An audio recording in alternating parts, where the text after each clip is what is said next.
নামক শিকল থেকে কেন মুক্তি দেওয়া হবে না, এই প্রশ্ন রেখে মাননীয় প্রাইম মিনিস্টার সহ আমাদের যে রাষ্ট্রপতি রয়েছে, মহামান্য রাষ্ট্রপতি জনাব শাহাবুদ্দিন স্যার, সকলের কাছে আমি প্রশ্ন রেখে আমি আমার কথা এখানে শেষ করছি। সর্বশেষ আমি বলতে চাচ্ছি, হয় আমাকে বিষ দিয়ে মেরে ফেলেন, না হয় আমাকে জেলে রাখেন, না হয় 30 নামক শিকল থেকে মুক্তি দিয়ে 35 করে আমাকে আমার যোগ্যতা প্রমাণ করার জন্যে সুযোগ দিবেন। আমি আমার পরিবার নিয়ে যেন সুখে শান্তিতে বসবাস করতে পারি। দেখেন, আমার পরিবারে মূল্য নাই, আমার সমাজে মূল্য নাই, বন্ধু বান্ধবের কাছে মূল্য নাই। আমি যাবো কোথায়? আমি কি পড়াশোনা করে ভুল করেছি?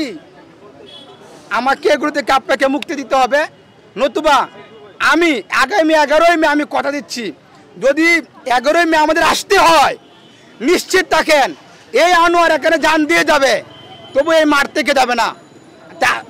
সুতরাং আমি বলবো, আমার এই মৃত্যু দেখার চিন্তা না করে, আমার এই আমি কি করতে পারি তা দেখার অপেক্ষা না করে, আগামী 11ই মের আগে মাননীয় শিক্ষামন্ত্রী যে ডিও দিয়েছেন, সেই ডিওর উপর ভিত্তি করে আপনারা একটা মিটিং করে চাকরিতে আবেদনের বয়সীমা 30 থেকে 35 করবেন। আর একটা কথা মনে রাখবেন, এই পাগলা যদি মরে, সাথে আরও লোক মরবে। এই দায়ভার কাকে নিতে হবে?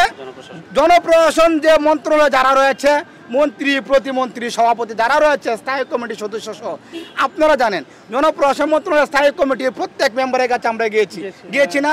তারা সুপারিশ করেছে। তারা সুপারিশ করার পরেও এখনও কেন একটা প্রজ্ঞাপন জারি হচ্ছে না? এই প্রশ্ন রেখে আমি আমার কথা এখানে শেষ করলাম।